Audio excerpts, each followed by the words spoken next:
As in the past, our young ones today face constant pressure to compromise their integrity. How can young ones benefit now by heeding Jehovah's loving reminders, and what will help them to do so? Brother Alfonso Scotland of the Sayreville, New Jersey congregation and his cast have been practicing for months to bring us the drama entitled, Young Ones, Be Discreet and Wise.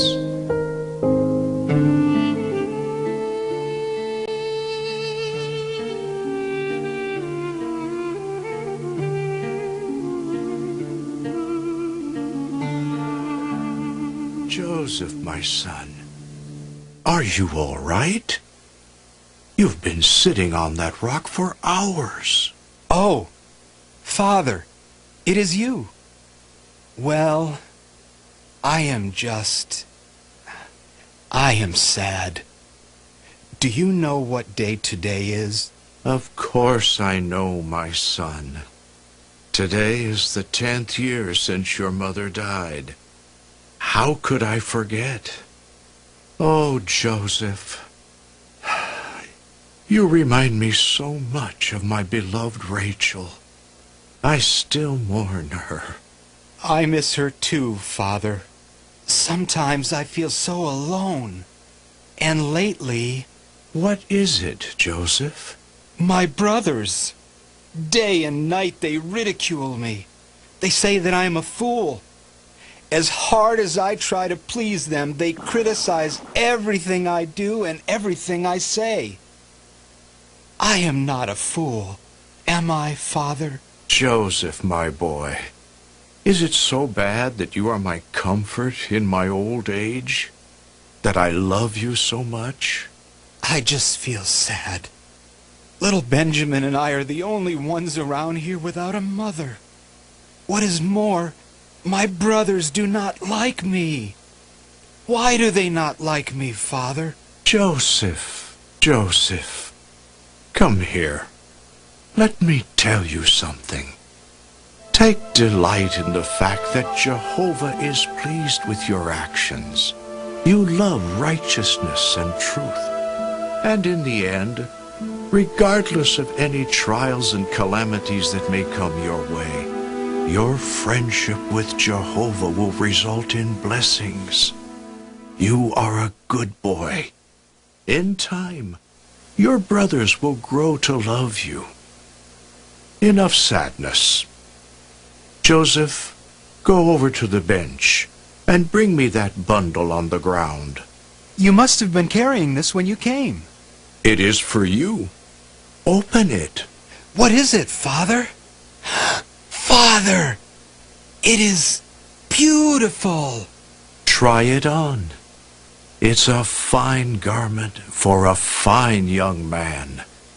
I hired an artisan to make it according to my strict instructions, specifically for you. Joseph, give me your hand.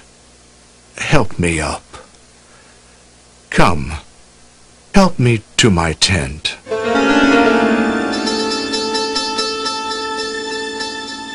Have you seen how Joseph steals our father's affection from us?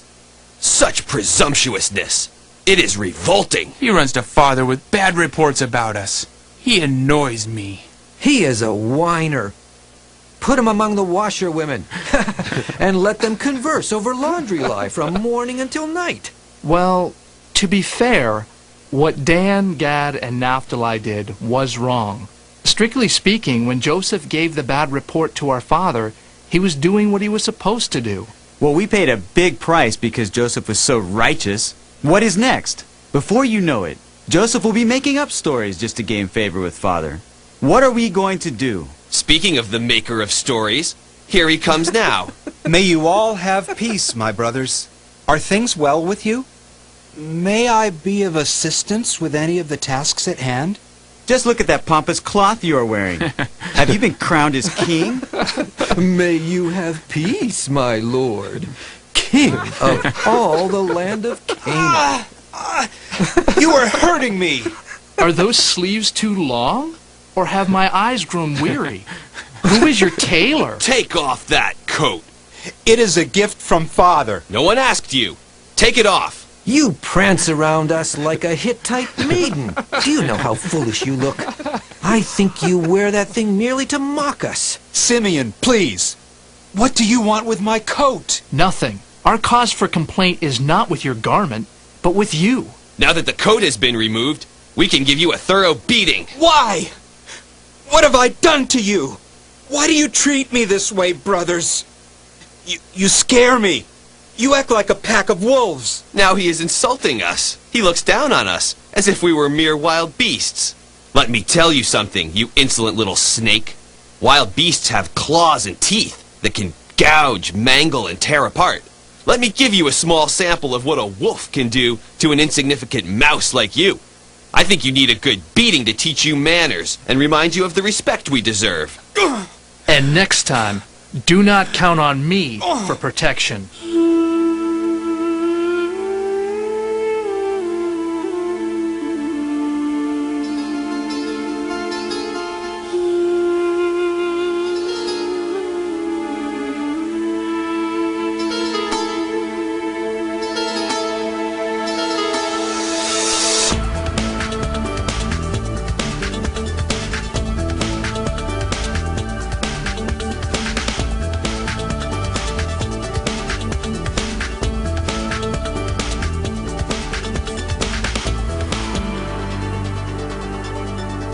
Danny, what do you have there? I saw what it is. Are you applying to be an auxiliary pioneer?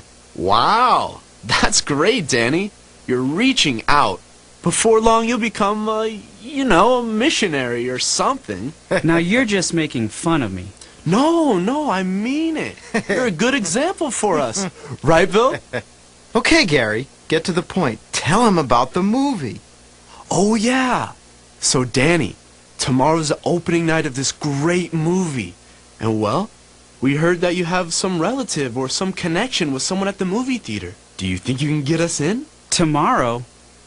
Oh, that movie? Well, I don't know. The movie is about vampires, and I read some pretty bad things about it. Are your parents letting you go to that movie? Who said anything about parents? It's just us. Do you want to come? They say the special effects are awesome. Well, I really don't have that kind of connection with the theater. And even if I knew someone, I wouldn't be interested in helping you go to watch that movie. I knew it. Of course Mr. Spiritual here would refuse. It's my fault. I should have known better. Last week you went out in field service with the circuit overseer. This week you applied to auxiliary pioneer. Brother goody-goody. Hey, Bill. What's going on? Nothing. Just talking. Go ahead. Tell your sister. Well, Danny here is criticizing our choice of movies. That's not the point. Brother Gates here is going spiritual on us. I've been watching you. During the last 2 visits of the circuit overseer, you, brother politician, managed to go out in field service with him. You try to impress the elders with your well-rehearsed talks. It's all a show, isn't it? He makes us look bad. And guess what? Now that he's planning to pioneer, he's become the congregation's movie critic. You're going to be a pioneer? Look, I'm just thinking about it. I haven't even turned in the application yet. Anyway, I don't like the way this conversation is going. Leave him alone, Bill. See you in school, Danny. Just one more thing, Danny. You better not tell anyone about the movie. Don't even think about it. Danny, are you ready? Uncle Jack offered to give us a ride home. Yeah, Mom. I'm ready. Danny, you are still holding that application? I thought you were going to turn it in tonight. Look, Brother Thompson is still here. Give it to him. I'm having second thoughts right now. What changed your mind? I'm not sure that I'm up to the challenge. Let me ask you, why do you want to auxiliary pioneer? To please Jehovah. Then turn in the application and give Jehovah a chance to help you. All right. Can I turn it into you? You're the secretary. Sure. I'll take it to Brother Thompson right now. You can wait for me outside if you want. Danny, what's wrong? You look unhappy. Mom, I don't feel so good right now. I'm trying to please Jehovah, But the kids in the congregation are giving me a hard time. Some are saying that I make them look bad, that I'm just putting on a show to impress the elders, and that I'm a politician. I think they hate me. That must be difficult for you, Danny. But I'm sure that Jehovah can see what's going on. I've learned that Jehovah sometimes allows us to face adversities. In the end, though, he always, always, always looks after those who are loyal to him. I know, Mom. Dad used to say that all the time. That's right. And he added that when you disobey Jehovah... I know. When you disobey Jehovah, in the end, things never, never, never work out well. I wish Dad were still alive. I miss him so much.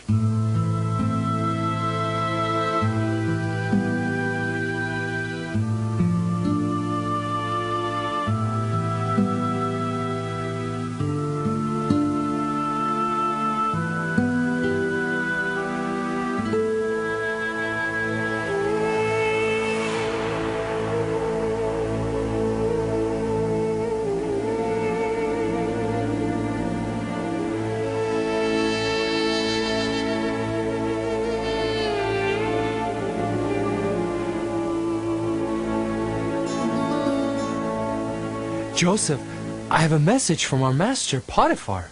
Yes, Taharka. What is the matter? Who is this man you bring? Master Potiphar has purchased this new slave. His name is Yasib, from Canaan. Potiphar has entrusted him to me, pending your approval. Yasib, welcome. I too come from the land of Canaan, from Kiriath Arba. I know the area, Master. As a child, I sometimes climbed the hills of Kiriath Arba with my father's goats. Do not call me Master, Yasib. Just call me Joseph. I too am a slave, like you. Joseph is not just a slave. Potiphar has entrusted his entire household to Joseph.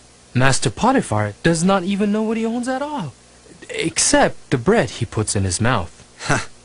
Taharka, stop, please. You exaggerate. Joseph, you know I'm not exaggerating. Potiphar may be the master, but it is Joseph who runs this house and the master's business. Remember this, it is to Joseph that you and everyone in this household must render an account. Yasib, what kind of work have you done? You seem to be a healthy and strong man. As a free man, I tended the flocks of my family. But as a slave, I have been trained as a domestic worker, mostly helping with food preparation. Good. We can use your help in the brewery. The storage rooms there need organizing, and you seem strong enough to lift the bags of barley and the heavy beer jars. Taharka, you may continue to oversee Yasib's work. Joseph, command these slaves to clear the room. They should be working instead of chatting here with you. My lady, is everything well? Is there a problem in the house? You ask about a problem in the house, Joseph? Why, since my husband put you in charge of his belongings, things are better than ever. You take care of all the problems, even before they surface. This house has never seen the likes of you, Joseph. You are special. Allow me, my lady, to go and take care of the master's business. I have specific instructions from him to... No, stay. Girls, go outside. Go outside and wait for me. Leave. Leave. Joseph. Joseph. Wait just a moment. There is a problem you can help me with. A problem? Well, let me call the stewards. You can tell us about it, and together we will do our best to resolve the matter immediately. No, Joseph. Do not call anyone. Oh, this is so embarrassing. No one must know. What is it, my lady? I feel so isolated. You have your maiden servants. Are they not waiting for you outside? My maiden servants are so witless and simple-minded. And I do not have any friends. My relatives live so far away. And I hardly see my husband. I do not think he loves me anymore. Joseph, I feel so comfortable with you. You are so kind and patient. And you can sympathize with my situation. Your people are also so far away. I know you understand how I feel. Joseph, you are so smart and strong. Let me teach you the ways of love. You can take away my sadness. Joseph, lie down with me. Come to my chamber. The master is away. Lie down with me, Joseph. Stop! This is not right. I have told you many times, and I will not change my mind on this matter. Here my master does not know what is with me in the house, and everything he has given into my hand. There is no one greater in this house than I am, and he has not withheld from me anything at all except you, because you are his wife. So how could I commit this great badness and actually sin against God? I must go now. Joseph, lie down with me. Ah! Guards! Guards!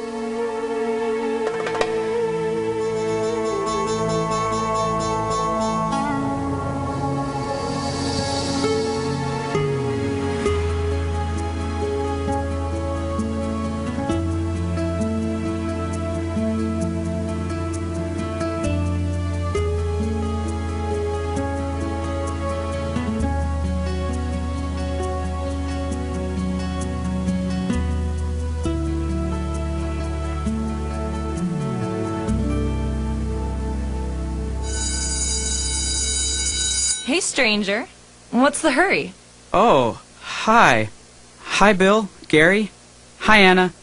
I'm sorry. The bell just rang. I gotta go. See you later. What's the big deal with being a few minutes late?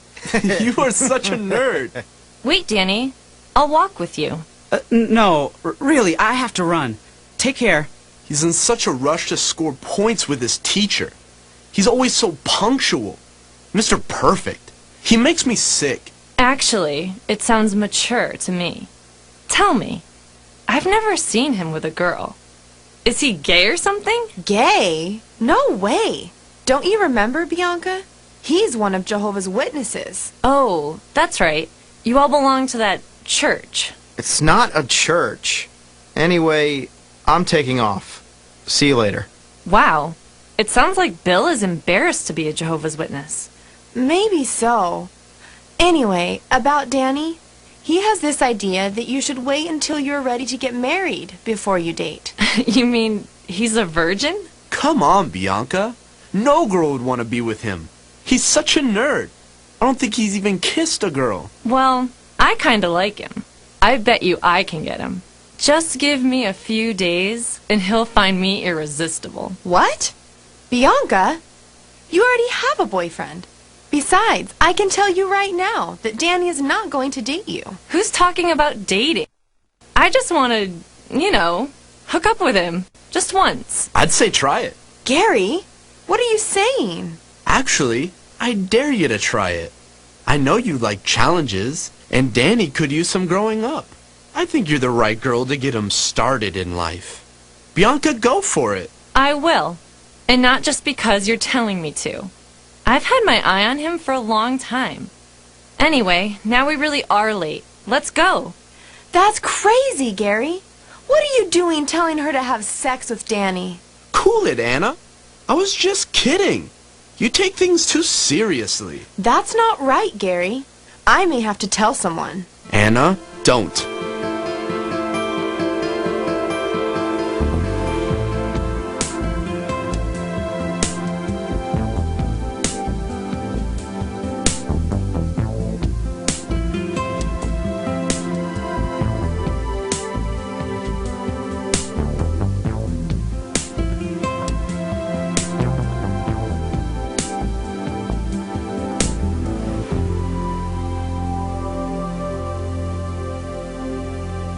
Hi, Danny. Mind if I sit here? Sure. I can move over. Don't move. Please. I have something to tell you. You do? What's going on? I heard that you're very good with math. and I have this project that has me totally stressed out. My teacher said I should get together with you. Can you be my tutor? Well... My parents are never home when I come home from school. What about tomorrow? Classes end early. Actually, I already have plans. And besides... You're so cute when you say actually. Are you afraid of girls, Danny? Don't you like me? I respect you, and you are a nice girl, but I'm not ready to get serious with a girl right now. And... Danny, you're funny. I'm not proposing marriage. Just help me with my math, and then we can have some fun. No offense, Bianca, but you and I live by very different standards. I don't want to do anything that offends God or damages my conscience. Danny, your books.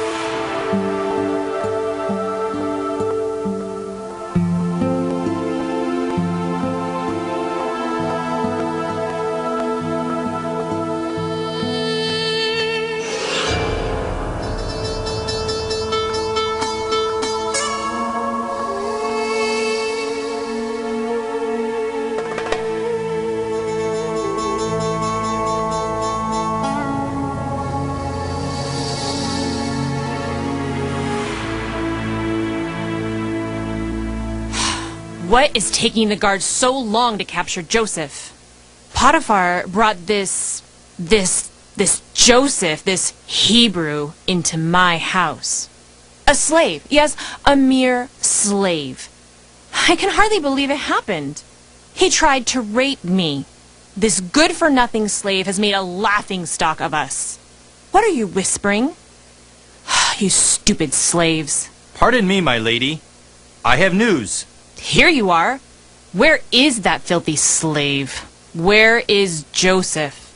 We have apprehended him. He is in chains. Good. And my lady, Potiphar has arrived. He should be here any moment. Oh, he is here? Good.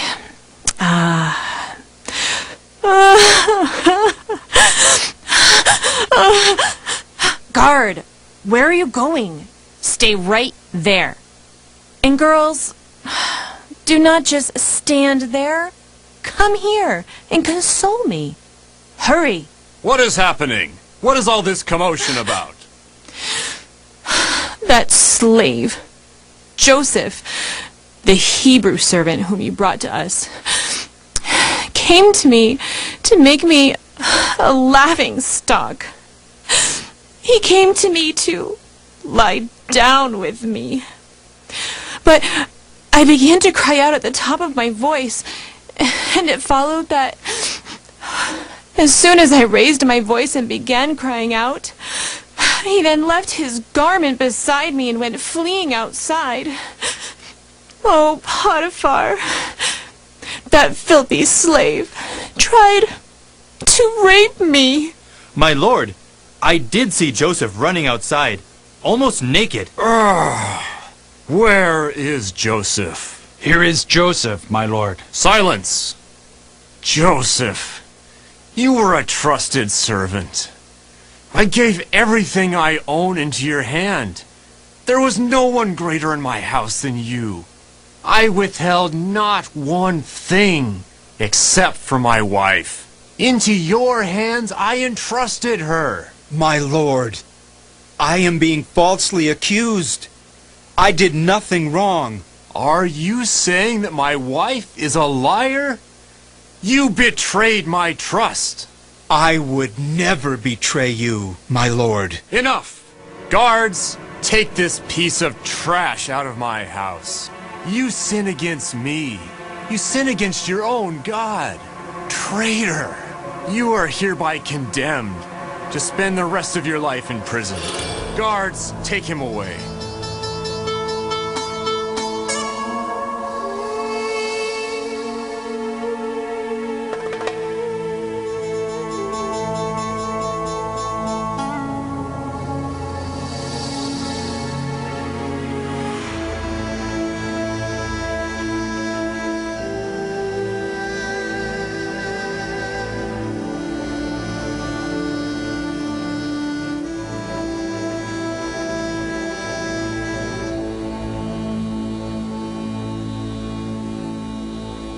remove his chains. Thank you.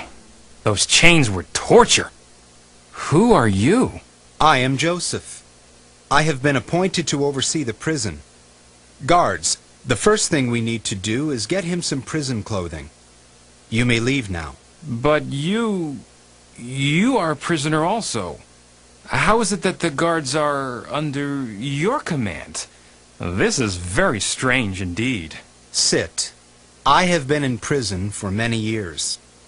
But Jehovah my God has extended me loving kindness here, and has granted me favor in the eyes of the chief officer of the prison house. So the chief officer has given over into my hands all the prisoners who are in the prison house, and everything that the prisoners do here. I am the one having it done.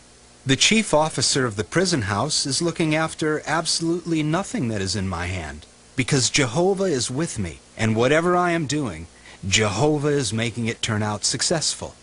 So tell me, why are you in this prison hole? First of all, you should know that I'm a successful trader. A man of influence. I know people in high station. Duly noted.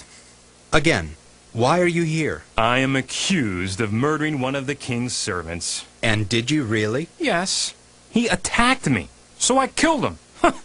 The fool did not know with whom he was dealing. What about you? Why are you here? I have been falsely accused of trying to rape another man's wife. And the man happened to be a court official. What? You are a brave man. But the next time you rape another man's wife, make sure he's not one of Pharaoh's court officials. I did not rape anyone. I am innocent and falsely accused. Then you must have angered the gods. I am a Hebrew. I worship only one God, the true God, Jehovah. Ah, just one God. Perhaps that is the problem. I suppose your one God forgot that you were here. Or perhaps you do not quite matter to him. I have done nothing wrong. As for why I am still here, that I cannot answer. Sometimes I wonder. How did you end up in Egypt?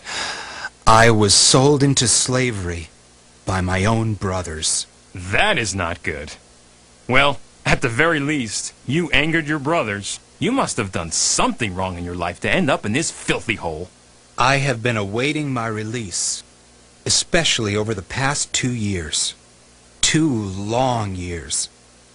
The chief of the cupbearers was here in prison. He promised to remember me and speak well of me before Pharaoh. But I am afraid that he has forgotten me. I am still waiting. Well, I do not plan on staying around here for long. Tell me, who was the court official whose wife you tried to rape? Again, I did not try to rape anyone. Pardon me. Who is the court official who falsely accused you of trying to rape his wife? It is Potiphar. Potiphar? The chief of the bodyguard? So you are the one? I remember the story. It happened almost 10 years ago, right? It was you? That story went around for months. Enough. Guards, please escort this prisoner to his cell. Joseph, I know Potiphar. He is my friend, and it is only fair to tell you that there is no way that you will ever leave this prison. Potiphar is obsessed with keeping you here until you die. Leave me. Now. Oh, Jehovah. Jehovah. Have you indeed forgotten me?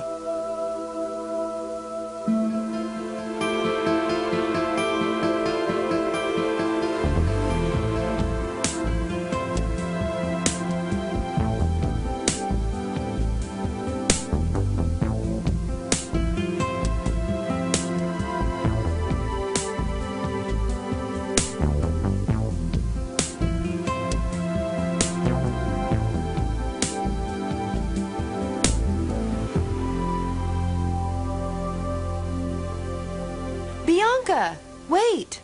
Oh, hi, Anna. I've been looking for you. We need to talk. About Danny. That's exactly what I need to talk to you about. The girls are saying that you had sex with Danny. What's that all about? Tell me it's not true. Of course it's true. I told you I would get him. I don't believe it, Bianca. I know, Danny, and I don't believe you. Tell me the truth. Calm down, Anna. Look, if you promise not to tell anyone, I'll tell you the whole story. Bianca, stop the games and just tell me. The truth is that he didn't go for it, okay? I tried. Believe me, I really tried. But he turned me down. He practically ran away from me. I felt so humiliated. I've never had a boy reject me before. But they're saying that you posted something on the internet. And now the story is spreading like a virus. That's crazy. Bianca? Yeah. I went ahead and posted a story on the internet about us having sex. Going viral is exactly what I wanted. What? I guess I wanted to hurt him back. Or make him suffer a little. He deserves it. A little? You have no idea how much this is going to hurt him. Well, what's done is done, and I don't know how to undo it even if I wanted to. And I don't. Hi, girls. What's going on? Anna, you look pretty upset. Yeah, it looks like a girl fight is in the works. Hi, guys. I have to go. Anna, please, don't say anything. Don't say anything. What's that all about? I don't believe this. Normally, I wouldn't talk to you about girl stuff, but this is heavy. Have you heard any rumors about Danny and Bianca? Wow. Danny and Bianca? Don't tell me they... No, nothing happened between them. Danny would never. But Bianca went online and posted some false story about them having sex. So, it's not true? No, Bianca tried. But I think she said he ran away from her. Or something like that. Who else knows about this? Well, some of the girls are talking about it. They've seen it on the internet. What they don't know is that it never really happened. They think Danny and Bianca really had sex. Danny is going to be so upset. I'm going to tell the elders. What did you say? Nothing. Are you trying to get Danny in trouble? Gary! I'll catch you later.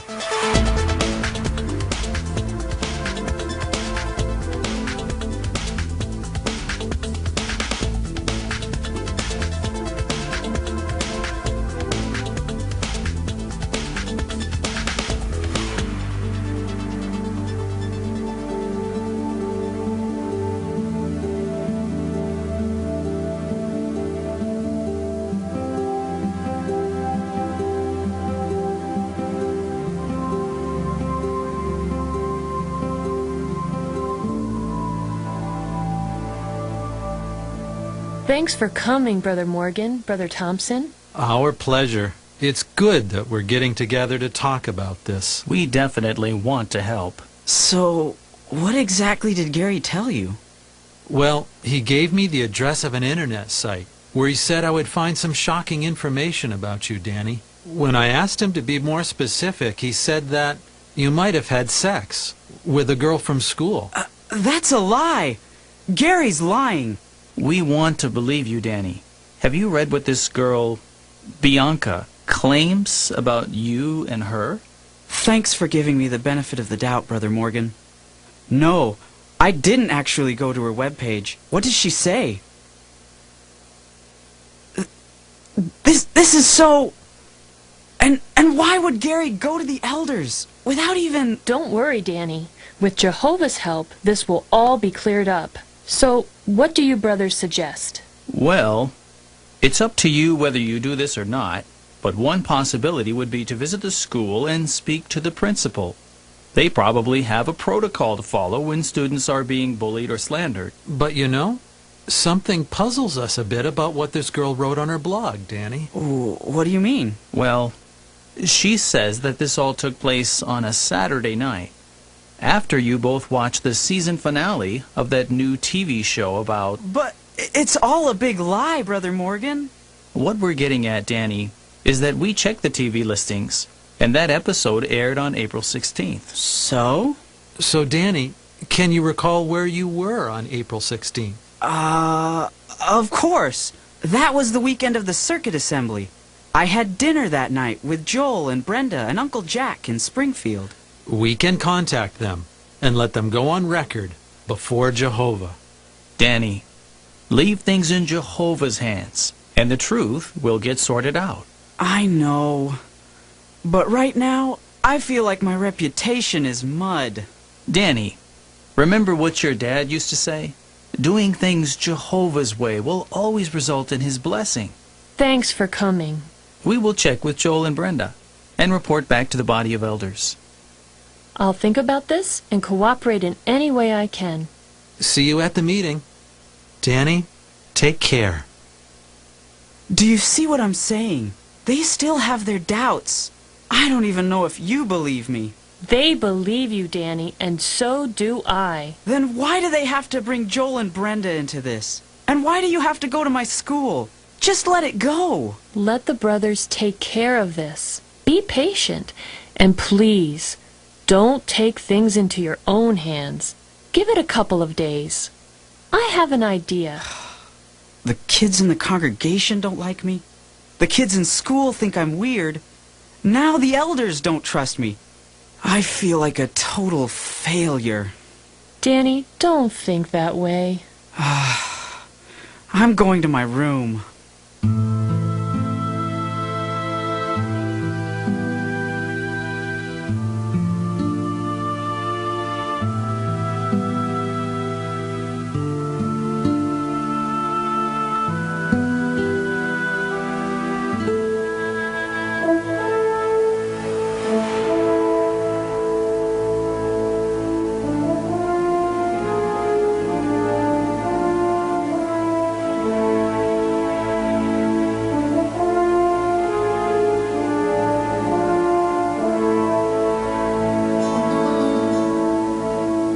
Do not bring before me another fool.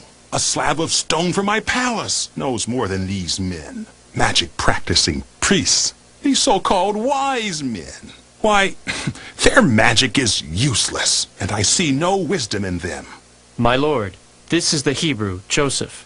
He is the one you sent for. The one who 2 years ago interpreted the dreams of your servants, the chief of the cupbearers, and the chief of the bakers. Yes, I know. So, you are the Hebrew slave who interprets dreams. My chief of the cupbearers highly recommends you as a discreet and wise man with very unusual powers. Are you a man of magic? No, my lord Pharaoh. Are you a learned man? A scribe, perhaps? No, my lord. Come closer, Joseph. I have dreamed a dream, Joseph, but there's no one in all of Egypt who can interpret it. Now, I myself have heard it said that you can hear a dream and interpret it. I need not be considered. My God Jehovah will announce welfare to Pharaoh. Very well. In my dream, here ascending out of the river Nile were 7 cows, fat-fleshed and beautiful in form. And here there were 7 other cows ascending after them, poor and very bad in form and thin-fleshed. And the skinny and bad cows began to eat up the first 7 fat cows. So these came into their bellies, and yet it could not be known that they had come into their bellies, as their appearance was bad, just as at the start. At that, I woke up. Is that all, my lord? No, there's more, Joseph.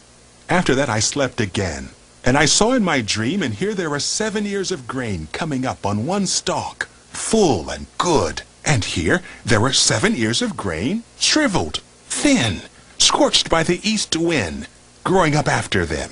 And the thin ears of grain began to swallow up the 7 good ears of grain.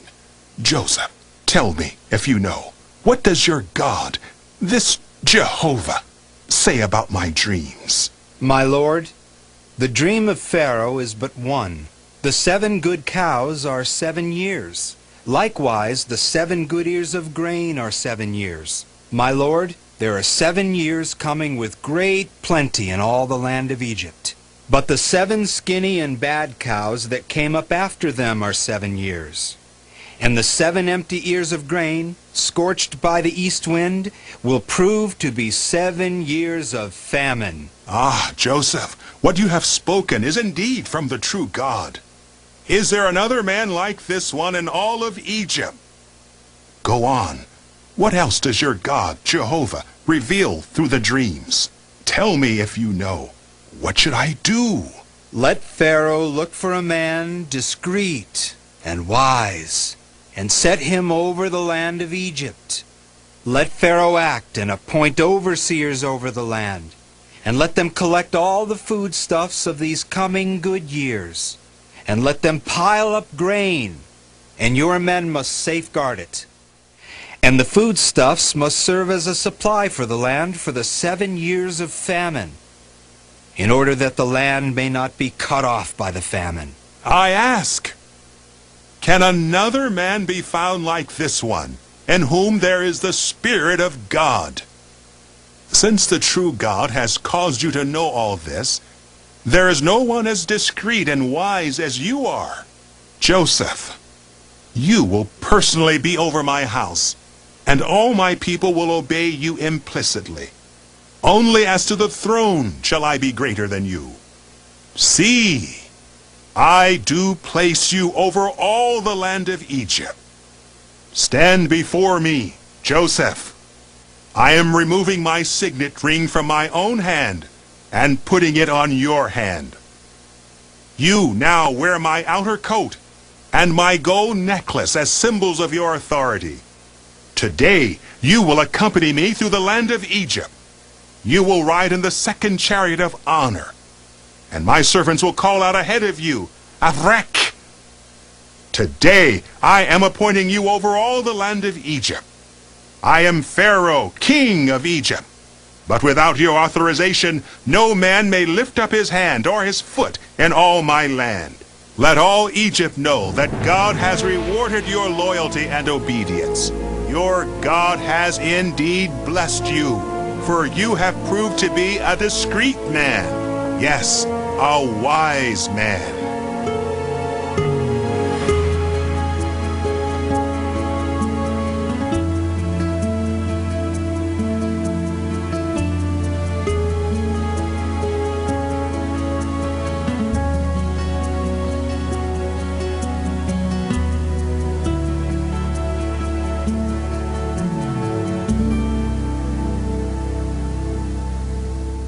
Good morning, Danny. Good morning, Mom. I have good news for you. Actually, I had good news for you last night, but you were already asleep when I got home. You've been sleeping a lot lately. I know. When I'm asleep, I don't think about my problem. You're worried about the situation with the girl at school, right? Yeah, but I feel better. You're right. There's nothing I can do about it right now, so I'll try to enjoy field service this morning. I made arrangements with Uncle Jack. So, you said you have news? Well, the situation with that girl Bianca is resolved. What? No way. What happened? I told you I had an idea. Well, first of all, Joel and Brenda verified that you were all together having dinner after the circuit assembly. But here's the interesting part. Ken Thompson got a call from Anna. Anna? What does she have to do with this? Anna told Brother Thompson that she heard straight from Bianca's mouth that the entire story was made up. So, armed with the date discrepancy and with Anna's comment, Uncle Jack and I visited Bianca's parents. You did? We sure did. And Bianca was at home. So after we had a brief conversation with her parents, they called her in and confronted her. And she admitted the whole thing. In fact, her parents made her post a retraction on her webpage. Oh, what a relief. I'll get it. It's Uncle Jack, Mom. Hi, Uncle Jack. Hi, Danny. Hi, Rose. Has anyone else shown up for field service? Good morning, Jack. No one has come yet. I need a few more minutes to get ready. I'll be back soon. So, Danny, it looks like you've heard the latest. The elders were very interested in seeing this matter resolved. They really care about you and all the young ones in the congregation. In fact, steps are already being taken to try to help Gary and Bill. We understand that they knew that the accusation was false, but still tried to get you in trouble. That's not right, and the brothers are going to look into it. Well, I'm not interested in seeing them get into trouble with the elders. Danny, it's not about getting into or not getting into trouble with the elders. We are here to help.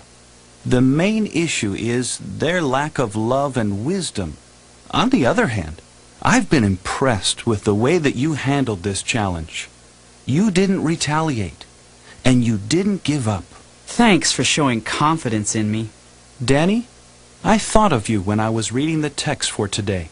Yes, it's all about Joseph. That's a good example. The comment explains that Joseph always did what was right, but still many bad things happened to him. He was hated by his brothers. He was sold as a slave. He was falsely accused of attempted rape. And he was put in prison. But in the end, Jehovah blessed him because he proved to be discreet and wise. That's true. Yes, Joseph faced many adversities, and for a long time. He suffered as a slave and as a prisoner for about 13 years. But today's comment indicates that all these trials actually refined Joseph. That is, prepared him for important assignments that were still to come.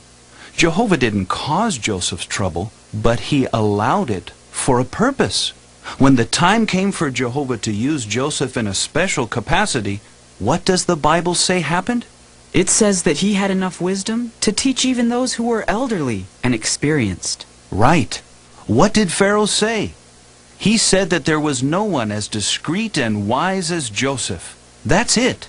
Discretion and wisdom, vital qualities if we are to please Jehovah. Remember what Dad used to tell you since you were a little boy. I know, Mom. Dad used to say it all the time. And lately, you too have been reminding me all the time. When you disobey Jehovah, in the end, things will never, never, never work out well. But when you obey Jehovah, in the end, he will always, always, always bless those who are loyal to him. Now I believe those words more than ever. Well, it looks like the rest of the group is here. Brother Danny, would you want to represent us in prayer after I conduct the meeting for field service? Brother, Uncle Jack, it will be my privilege.